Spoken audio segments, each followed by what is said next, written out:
नई कार में बैठकर अर्जुन काव्या के साथ अपने होटल जाने के लिए निकल गया। काव्या को इस बात पर यकीन करना मुश्किल हो रहा था कि वो कार सच में अर्जुन की ही थी। वो ये सोचकर शांत हो गई कि शायद वहां जाने के लिए अर्जुन अपने किसी दोस्त की कार लाया होगा। बातें करते हुए वो दोनों कब वहां पहुंच गए, उन्हें पता भी नहीं चला।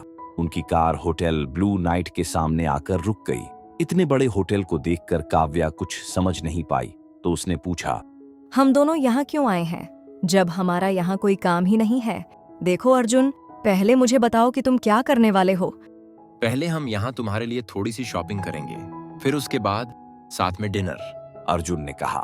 काव्या कुछ समझ पाती, इतने में उसने आगे पूछा, मैं कार पार्क करने जा रहा हूँ, बस 2 मिनट लगेंगे। क्या तुम यहाँ रुककर वेट करोगी या मेरे साथ अंदर चलना चाहोगी? तुम जाकर आओ, मैं बाहर ही रुकती हूँ। काव्या ने कहा और वो कार से उतर गई। लेकिन उसे पता नहीं था कि पार्किंग से उसके और अर्जुन के लिए मुसीबत आगे बढ़ रही थी। अर्जुन कार लेकर अंदर जाने लगा। उसके सामने से राज, साक्षी और उनके कुछ और दोस्त अपनी कार पार्क करके बाहर की ओर आ रहे थे। काव्या को वहीं उतारकर जब अर्जुन अंदर जा रहा था, तब उसकी महंगी और शाइन करती हुई कार उन सबके सामने आई। यार देखो, क्या मस्त कार आ रही है। एक लड़के ने कहा। हाँ ब्रो, BMW है। हमारी दोनों कारों को मिलाकर भी जो पैसे आएंगे, ये उनसे भी ज्यादा की आ रही है। दूसरे लड़के ने राज से कहा। ये वही BMW का नया मॉडल है ना, जिसकी कीमत कुछ 60 लाख है। राज ने अपने दोस्तों से पूछा। इतनी बड़ी रकम सुनकर साक्षी की भी नजरें उस कार पर जम गईं। वो चाहती थी कि उसके पास से जाते हुए कार के अंदर बैठा मालिक उसे बस एक बार देख ले, फिर तो वो उसके लिए राज को भी छोड़ दे। कार उनके बराबर से होकर निकल गई, पर सबकी नजरें अभी भी उस पर ही थीं।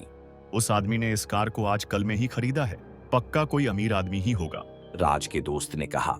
बेशक, ऐसी महंगी कार तो बस बड़े परिवारों के लोग ही चला सकते हैं। और तुम खुद देखो ना, ये होटल ही इतना लग्जरी है, तो कोई ऐरा गैरा सड़क छाप यहाँ क्यों आएगा? दूसरे लड़के ने कहा। अच्छा है, राज ने यहाँ डिनर के लिए पहले ही रिजर्वेशन करा ली थी, वरना इस होटल में तो एक्स्ट्रा पैसे देकर भी टेबल नहीं मिलती। उनके ग्रुप में आई एक लड़की ने राज से कहा। हाँ वो तो है, पर हम सबके लिए मैं इतना तो कर ही सकता हूँ। राज ने कहा। उसे अपनी तारीफ सुनना अच्छा लग रहा था। उसने देखा कि साक्षी और उनके साथ आए कुछ लोग अभी भी उस जाती हुई कार को देख रहे थे, तो वो आगे बोला।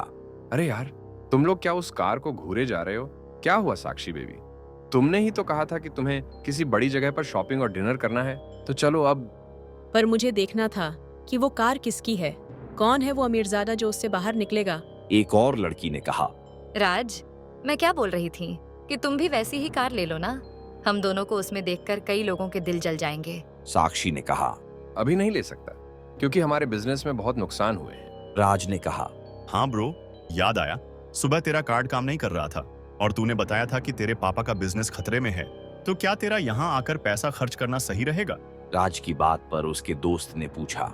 साक्षी को ये सुनकर अच्छा नहीं लगा। वो देख रही थी कि आजकल राज उस पर ज्यादा खर्चे नहीं कर रहा था। चिंता मत कर ब्रो, कार्ड ही तो काम नहीं कर रहा, लेकिन ये जो पीछे बैग है, इसमें सारा कैश रखा है। काम में तो नुकसान होते रहते हैं, पर शौक पूरे करने भी जरूरी हैं। राज ने कहा। ये लो, तुम सबको देखना था कि वो किसकी कार है, पर वो तो दूसरी ओर मुड़ गया। चलो बेबी, हम लोग चलकर अपनी शॉपिंग करते हैं। उसने आगे साक्षी से कहा। तो साक्षी के साथ और कुछ लड़कियां मायूस होकर पार्किंग लाउंज से बाहर की ओर जाने लगीं।